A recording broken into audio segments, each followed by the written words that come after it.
जी थोड़ी सी हम रिवीजन कर लेते हैं कनेक्टेड स्पेसिस की।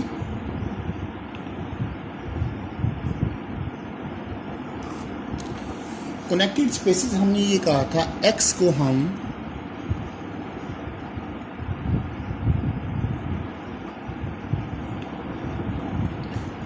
there does not exist A and B, ऐसे दो सेट्स एग्जिस्ट ना करें such that A union B is equal to X and A intersection B is equal to, और A और B खुद भी दोनों नॉन एम्प्टी सेट होने चाहिए, where A and B both are non empty. अगर आपको दो नॉन एम्प्टी सेट मिल जाएं A और B जिनका यूनियन X हो और इंटरसेक्शन फाई हो, तो इस सूरत में हम कहते हैं कि ये जो है ए बी इज डिसकनेक्शन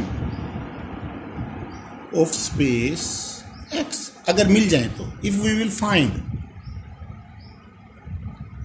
अगर डिसकनेक्शन हमें मिल गई तो आपकी space then X is no more connected, X is no more connected. If we will find a disconnection then x is no more connected। ठीक है, तो कनेक्टेड स्पेस कौन सी है जिसकी हम डिसकनेक्शन फाइंड ही ना कर सके, जिसकी डिसकनेक्शन फाइंड ही ना कर सके।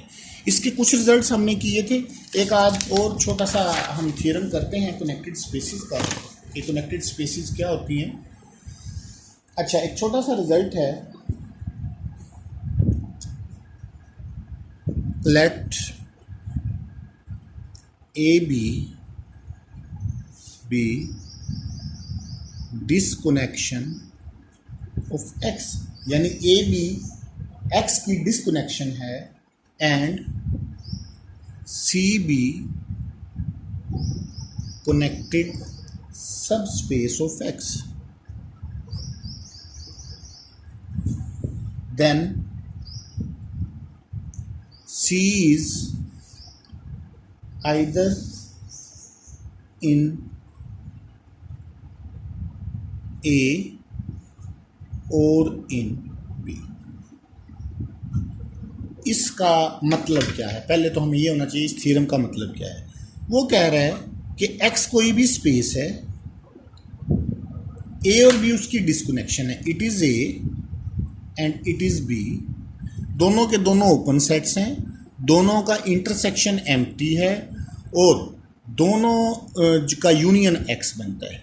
C कोई भी सब स्पेस है जो कनेक्टेड है, तो वो कह रहे हैं C या तो पूरा का पूरा यहाँ पे मौजूद होगा या पूरा का पूरा C यहाँ पे मौजूद होगा। ये पॉसिबिलिटी नहीं हो सकती कि हाफ C या कुछ C का पार्ट A में आ जाए और कुछ B में आ जाए। हम इसको प्रूव कर लेते हैं। हम कॉन्ट्रैरिली सपोज करते हैं, contrarily suppose that C is neither in A nor in B, ना तो C A में है और ना ही C कहाँ पे मौजूद है B में।